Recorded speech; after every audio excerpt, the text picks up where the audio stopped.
Hi again, and welcome to our brand new show called Get Outside St. Tammany, our second show, and I'm your host, Davis Brister. And this show is dedicated to all things outdoors, all the great things you can do here in St. Tammany Parish, and we're excited this month to have Will Afton from the LSU Ag Center, a county agent with us, who was here to talk a little bit about spring gardening. And I thought of the joke, we really never had a winter, but I guess the spring is truly on us, and it is time to begin to think about gardening. No, you're correct. It was a very weird winter.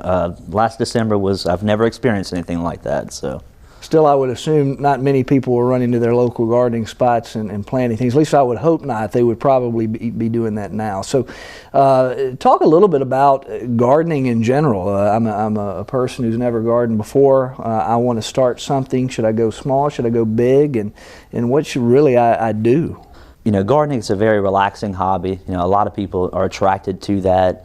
You know, it's slow. You're working with the earth. You kind of come back to, you know, bringing that peace, you know, living with the environment and whatnot. But, you know, if getting to that question, you know, do you want to start small or big? Well, look, if you start too big, it becomes a problem and you stop doing it. So I always, for somebody just getting into gardening, I say, let's start small because you can always grow. Got it. You talked a little bit about the relaxation element. There's obviously all sorts of ways you can garden. I think of my own neighborhood. I mean, you have beautiful, just plush gardens, but you also have people who grow food and things of that nature. What are some of the other things you can do? What do you when you think of gardening? What encompasses that? Well, it encompasses a lot because, of course, you know, you got flowers, like, you know, grandmother's flower garden, rose garden. There's billions of flowers out there to grow, but then you also bring in vegetable gardening. People growing, you know, vegetable plants to, you know, harvest produce, you know, grow it themselves. You know, trees are big gardens too. So you got all the fruit trees, pecan trees. We can still consider that gardening. And then you got just, you know, the homeowner who just likes to keep his green space nice and tidy. So just, you know, basic yard work is still somewhat considered gardening. So. What type of environment does Louisiana, or maybe even St. Tammany Parish, give to the average gardener? Well, what I see a lot in St. Tammany is I see a lot of larger size yards. 3 years, I came out of Baton Rouge, you know, it was, you know, just a lot of neighborhoods, but when I came to St. Tammany, I noticed that people had bigger yards, so they had bigger spaces. They had room to garden and expand their gardening projects. St. Tammany, we have a lot of water here in South Louisiana, so that's very conducive to plant growth because we need to water our plants to grow. So anyway, St. Tammany does bring a lot to the gardener. Back to my original question, if I'm a new gardener and I want to start small, what's the ideal? And maybe I'm nervous. I don't want to kill a plant. I don't want to do it wrong. Do you go shade first? Do you go sun first? Do you look for a mixture? What do you do? Well, really, I don't take that angle. There are plants for the sun. There are plants for the shade. So really just decide on where you want to place that garden, and then we take notes on the, you know, how much sun hits that area. Whether it's full all-day sun or maybe a little mixture of both, or it could be mostly shade underneath a live oak tree. So the light kind of influences the plants that we choose to plant. Are there certain locations that you see where gardens are placed in the context of a home more so than others? Well, typically, I mean, we're talking about flower beds and just, you know, just general attractiveness. Most of the gardens I see, you're going to see in the front of the house, kind of designated, you know, where the sidewalk is, where the door is. You know, got the mailbox garden, you know, just to kind of, you know, provide something fun to look at. But vegetable gardens, you know, they don't look the prettiest, so a lot of times you'll see that in the backyard, and then, you know, folks with large backyards, even larger gardens because of the space. So gardening's all around the house, not just the backyard or the front yard. It's all over. You almost brought a little mini garden for us here, which I like. And we were talking before we went on air. Some of these plants are actually in transition from winter to spring. So what that's up here would you advise people to maybe be looking at for the spring season? Well, yeah, like I was telling you earlier, Davis, I was out at some nurseries looking for plant material, and it's kind of a transition period right now because we have plants that grow in the warm season, and then we also have plants that grow in the cool season. And since spring is approaching, we kind of got a little mixture of both. So I'm still seeing plants like pansies, I'm still seeing pansies out in the at the nurseries right now. This guy here is dianthus, another well-known cool season flower.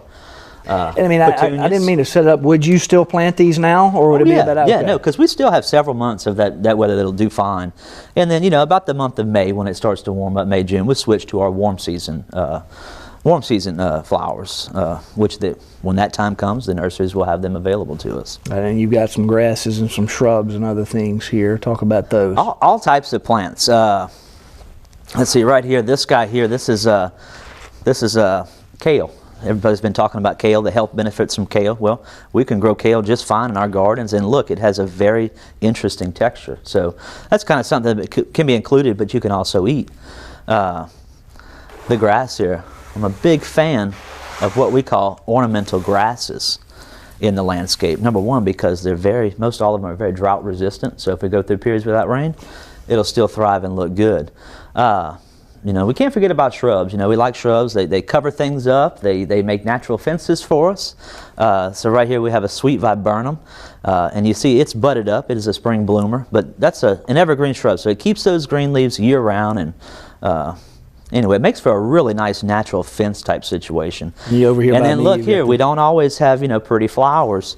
Right here is an abelia plant. This one's called kaleidoscope, but notice the very colorful foliage that it has. Well, we're on the plants, so I want to go ahead. You had mentioned soil testing, and you brought a visual even for something that would seem to be as boring as soil testing. Talk about, and then we'll get in a little bit of the Ag Center, what you guys do for the community. Okay. Other than one of the testing. big things that I do probably 15, 20 times a day is go over soil sample analysis with my clients. And one of the things that we provide, we have a soil lab in Baton Rouge in main campus. And people can send soil. There's a small fee involved, $10 fee, but that soil gets analyzed, and we learn some very valuable information from it. We learn about the soil pH, and then some of the nutrient levels within the soil. So we're able to look at that, and we can correct things if needed. So after you sit down and review it with me, I can make a kind of a specialized fertilizer recommendation that's very specific to your yard. So anyway, it promotes the efficient use of fertilizers, and it's just it's a very helpful source, especially if you're having trouble with something and don't know where. I might say let's start with a soil test. As far as the box goes, do you actually send those out, or does someone need to go get a priority mail box? I have them in my office there, the Fairgrounds in Covington, the LSU Ag Center office, and also starting to get some displays at all the nurseries and feed stores around the parish. So there's really, there's obviously the postage cost, but there's no hassle other than that. No. And the reason why we went to boxes is just so that the clients can get their soil samples off quicker, because once you take this home, do the soil sample, just put it in the mail, and it gets to the lab. So outstanding. I'll take that back as we get into the Ag Center itself. You mentioned the campus there on the fairgrounds. Talk about the local involvement that y'all have with the community. Well, the Ag Center it's a statewide program. I work for the Louisiana Cooperative Extension Service, and we are that extension between the university research and the general public. So we kind of, I educate people on what we do. There's a parish extension office in every parish. The one here in St. Tammany is in Covington at the fairgrounds, where we hold the fair every year. We have, and speaking of our involvement, we actually have pretty big involvement in the fair. I help run the floral and horticultural crops exhibit, so people can come submit there and put their crops on display. It's a fun time. I also run the local Master Gardener program. Mm-hmm. I'm the St. Tammany Master Gardener coordinator, and essentially it's a big volunteer group just to help me do what I do and just reach more people. So these are, would you call them common people who have a love of gardening? Maybe they've achieved some sort of That's it. In the description for a Master Gardener, I always like to, definitely a love of gardening, because that's kind of why we're all here. But also, I also look for that people who, they want to teach somebody, because that is my, that's my bottom line. And so that's kind of another good aspect of them. And really that's it. I get all types of people as Master Gardeners. So.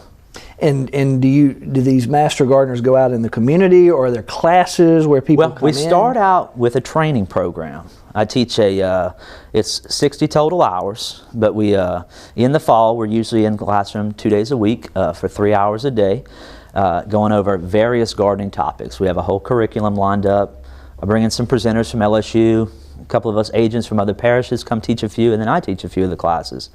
Once we finish the training program, there's a volunteer hour requirement every year, and they give me 40 volunteer hours to stay active. And then every year after, it's just 20 volunteer hours. We have a local association here, and they are involved in all types of things throughout the parish. Library presentations, we do the big garden show, and we do 2 big seminars in the spring and fall that are open to the public, where we can display information and provide a little gardening knowledge. And the show itself comes this month. This taping is That's for the correct, month of March, and the show will be right in the middle of that. So a lot of people will see this and may be curious about the show. So, and I believe that's at the fairgrounds as well. That is at the fairgrounds. It's March 18th and 19th. That's a Friday and a Saturday, 8 o'clock to 4 o'clock. There's a $5 admission fee, for adults, but we kind of goes into our fund. We provide a couple of scholarships, and so we use that garden show as our big fundraiser, to help provide the money for the scholarships. But anyway, it's a big event. We have plant vendors we try to get mostly in the parish, but we reach out too because we want it to be a big event. Anyway, they can sell plant material, other garden-related material, and one of the big things I do is kind of midday on Friday and Saturday, I put on an educational series. So I have some speakers come in, and attendees can sit and listen to specific topics and whatnot. So we even have activities for kids. So the whole family can come, learn, have fun, and bring some plants home. We've still got a few minutes left in the segment. I thought I would transition maybe to fertilizing and whatnot. So that's obviously more grass, but that's always a question I ask myself. Usually my idea of when to fertilize when I see my neighbors doing it, which is probably not the best route to go. Davis, that's pretty common. I get that. I hear that a lot. My neighbors are actually good gardeners, so I cheat. But is now the time to be considering the fertilization of your grass? Well, the only thing I'm fertilizing right now currently are fruit trees, because most of your fruit trees get pruned kind of during the month of February, and we like to go ahead and put the fertilizer down. But for most everything else, I would say wait until it starts to grow. You notice things don't grow as much during the wintertime. Well, that's because they're not taking up much water. They're not taking up much fertilizer at all. But when they do start to grow, they require more. So I would say just after the last frost, whenever that is the perfect time to fertilize. So just early in the season. Does the same apply to trying to eliminate weeds, or do you even encourage that without killing the grass? How do you go about handling weeds? Well, depending on what part, if you're in the lawn, that can be a little bit tough. You might want to try. There's some different herbicides out there, but it's never time to weed and fertilize at the same time. I always like to do the weeding first, and then once the plants start to grow, then apply the fertilizer. Because we're all about trying to give those plants the boost. I've always looked and said, well, I have a lot of weeds in the yard. It's time to get rid of them. So you'll go and you'll see a lot of weed and feed type products where a company has put a herbicide in with a fertilizer to try to make just easier to apply. You get 2 birds with 1 stone. It's just down here in South Louisiana, it doesn't quite meet up at the right time. So I like to do all my weeding in January and February when the lawn's dormant. And then, probably about April 1, start thinking about that first application of fertilizer. That's good advice, because it's easy to, especially if you don't have a lot of time to try to knock it out both, but you may not be doing the right thing for your yard. What about plant? You mentioned some of these plants. What about a common plant, an azalea? Okay. Should I be planting azaleas now? You can. And look, at the nursery, when you see all those azaleas, they bloom early in the season. So I think that's probably one of the better times. If you're looking for a new azalea, you can see all of them in bloom. You know what you're buying. It's going to bloom again next year for you. But no, it's still a great time. It's a great time to plant anything. I just avoid the heat of the summer. I don't plant much in the heat. Once it gets hot, I wait until fall. What about pruning in general? I know you can't apply pruning to every plant the same way, well, but if you don't know much about planting or gardening, how do you go about pruning, or how do you educate yourself on pruning? Well, a lot of people are scared of pruning, but it's not too difficult. You got to know a little bit about the plant, okay? We got some early spring blooming plants that we don't prune at the first of the season because we cut off their blooms. Things like Japanese magnolias, azaleas are in that category. All of those plants, we prune them once they finish flowering. So you can prune them, shape them up, put some fertilizer on them. Plants that bloom later in the summer and the fall, you can prune those early in the year. That's fine. I'd ask you about crepe myrtles. I don't know why, but there seems to be a ton of talk on social media or whatever about crepe myrtles, and that's another one. I've got one that's huge. I want to do something with it. I'm scared I'm going to murder it. That's why they call it crepe murder. How do you handle something as daunting as that? Well, number one, there's many different crepe myrtle varieties out there, and all of them get to certain sizes. There's some crepe myrtles that actually get about 3 feet tall, and then some of the larger ones will reach about 30 feet tall. So if I'm working with somebody who's looking to add a crepe myrtle, I'll emphasize, well, how big do you want it to get, and use that as your parameter on selection. Now, if you moved into a house that's just got big crepe myrtles and you don't like them, you'll see that some people just cut them right off in the middle and leave these big trunks. And you'll see them sprout out, but it's just a bad habit that, I just try to inform people and educate them on the proper way to do things. So, yeah, it looks okay for a couple of years, but then you get the knuckles build up, and it just it looks bad, and I can't switch it. And we'll be back just after this break. Be safe to keep your distance until there's no secret that makes you smile. Reliable sources say that chicken soup has proven Has found their way out of this dangerous, but they are returning.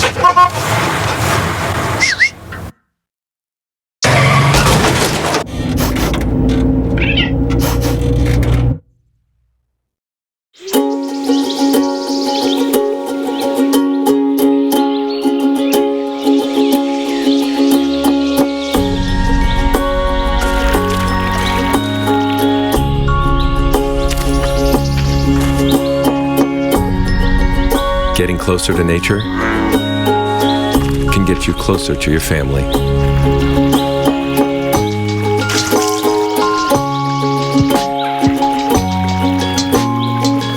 Go to discovertheforest.org. And we're back on Get Outside with the LSU Ag Center.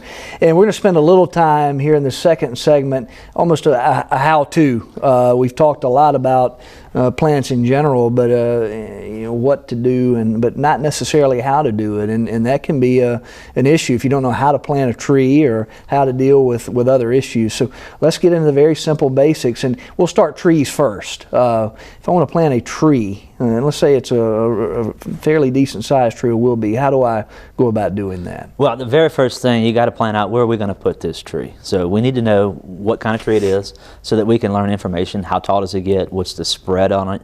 Because we'll use that in placement in the yard. A live oak tree, they get to be pretty wide,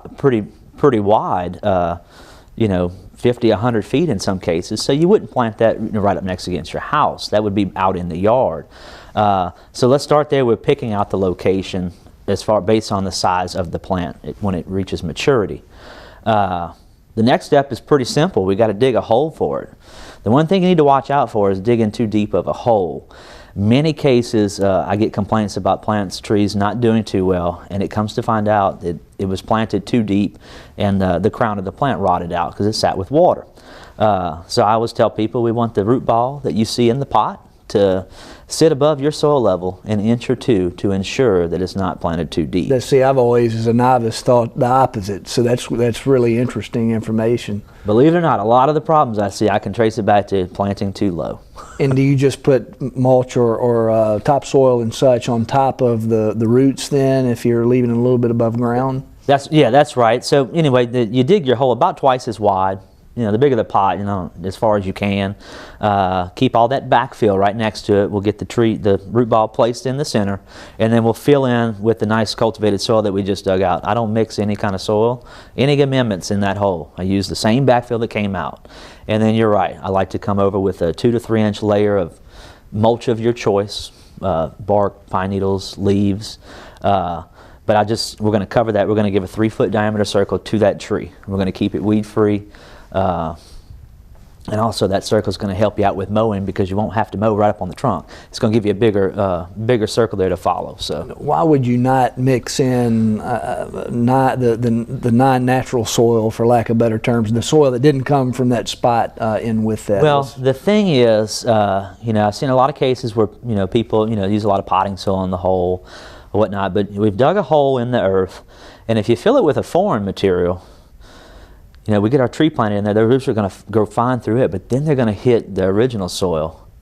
And they're not going to like it, so they're going to turn and they're going to go in a circle. So you get just a severely compacted root zone. And that's not good for longevity. So that's my reasoning behind it. I want the soil, the roots to grow in your native soil. And then when they get the edge of the hole, it's still your native soil, and it goes out. So it just promotes a healthier, stronger root system. Does the same how to plant a tree apply to shrubs and smaller plants as well? Literally everything across the board. Now sometimes we get a little small, so it's not as exaggerated, but it's literally the same process across the board. Making sure you don't plant it too deeply. Sometimes you'll ride through a neighborhood subdivision, and if it's a tree, you'll see someone's put a board up against that tree. Is that a why would you do that? Obviously to keep it upright, but I guess is that a wise thing to do if you've properly planted it? Well, the only thing I can think of is maybe they were trying to stake that tree. But we don't stake trees to get them to grow straight. We stake trees to prevent them from being blown over. A freshly planted tree doesn't have a big root system, so it's not anchored into the ground. So you'll see a staking, usually a three rope staking system that just it's just enough to keep the tree from blowing over.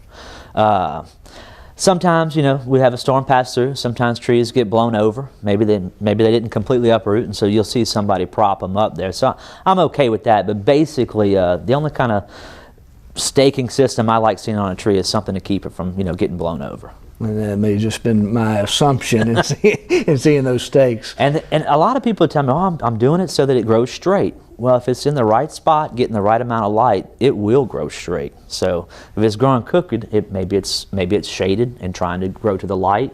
So at what point do you know if you've done it right? I mean, obviously, you look up and it's 30 feet high, you've done it right. Exactly, yeah. What if you've done it wrong? Not necessarily killing it, but it's tilting, or you've planted a tree that wanted sun in the shade, or what do you do then?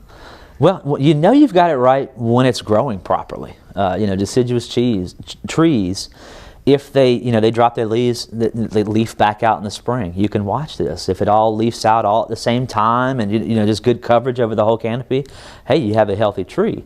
If you're watching that tree and you start to see one of the branches maybe doesn't leaf out when all the other ones do, well, now something's not right there. There's an issue that we need to solve out because that tree's not happy. That's the best way I have for just a homeowner. Should they call an expert like you as opposed to figuring it out on their own? And I say any expert. I mean, I would definitely. You would like to. You want to hear a professional's opinion on it. Especially big, larger trees. Because there's definitely concern there with a dying larger tree. But it's one of the services I provide. I work through many gardening problems all around the house. Through emails and phone calls, and you can even come see me. Plant diseases, people bring in samples to me all the time. I'm constantly looking at pictures, so yeah, I can provide that for them. Let's move on to grasses and how to there. We mentioned weeds growing in, clovers and such, but the grass itself can become diseased. And how do you deal with that? When do you deal with it? How do you deal with it? Well, number one, sometimes the weather just doesn't stop, and if it rains a lot and it keeps the ground wet, we have lots of cloudy days, especially in the springtime when the grasses are coming out of that winter dormancy. There's a disease out there called brown patch disease, and it'll sneak up on you, and you'll notice dead areas of grass, constantly getting bigger over a series of weeks and days. So it's pretty quick. But the one way we go about doing that is I always like to check and see is the sprinkler system running when it's raining? Limit that amount of water as best we can. Number two, they can be so devastating that you got to think about putting out a fungicide. So if you've had it the year before, we get a wet year, I'll tell people to put it out preventatively. I know that in the springtime with cool nights and warm days that fungus, that's what it prefers. So put out a granular fungicide in the lawn just to kind of help protect it. And do you do that once a year, multiple times, depending on what you're dealing with? Spring and fall. Okay. Warm days, cool nights are kind of the prime time for that organism. So I know that in the springtime I'm kind of looking out for that disease, and then the same time as that grass is preparing to go dormant in the fall, it could rear its head again. So. And we got a couple of minutes left in our how-to segments. Let's move on to weeds. I was telling you off camera again, I generally don't pick any weeds because I feel like I have to pick every one of them if, and that's overwhelming. So, is there a way to deal with weeds before they even sprout up, or what's the best way? How do you go about handling weeds? You might not like my first answer, Davis, because I'm sure I'm not. You know, someone who walks through their garden or is outside, at least at some time of the day, I think the best weed control is if you see it, pull it then, because there's not going to be many. And if it's just one or two, that's fairly easy to do. You toss it in the trash can before you go back inside, and you're done. And if you're doing that every twice a week, it's never really that bad. It's those gardens that get neglected or kind of forgotten about, where the weeds do take over, and then it's a big chore. There are some herbicides out there that we can use. Hand pulling is always an option. Is both the best route? Should you pull then spray, or does it matter? I would try to get people just to pull them at first as they see them. But if some weeds are troublesome, they come back pretty quick. So yeah, we might go to a herbicide then, but it's all to the client's choice. Lawn weeds. If we have a nice thick lawn, I don't see weeds. So one of my best defenses for preventing weeds in the lawn is maintaining good soil health, using soil tests, and just gearing everything in that soil to provide the best for that grass plant. Because if that grass plant grows nice and thick, you won't have weeds in that yard. It's like anything else. You do it right on the front end, and you're not going to have to be doing things on the back end. That's it right there. So apparently I've been doing everything wrong, and I really need to come to some classes that you're teaching. Again, I really thank you for coming. I've learned a lot, and hope our audience has learned a lot, all things related to plants and weeds and soil and you name it. So, well, it's been great. Thanks for the opportunity, and everybody knows who I am now, so call my office with your questions. You know how to get in touch with you. Tell us again one last time how we can get in touch with you. The LSU Ag Center Extension office is over at the fairgrounds there in Covington. The office line 875-2635, and if you want to come in and see me, grab one of my cards. It'll have my email and information on there. Wonderful. I'll be bothering you a bunch, and hopefully a lot of other people will as well. Good. And that'll do it for this segment of Outside St. Tammany. We look forward to seeing you again next month. I'm your host, Davis Brister. See you then.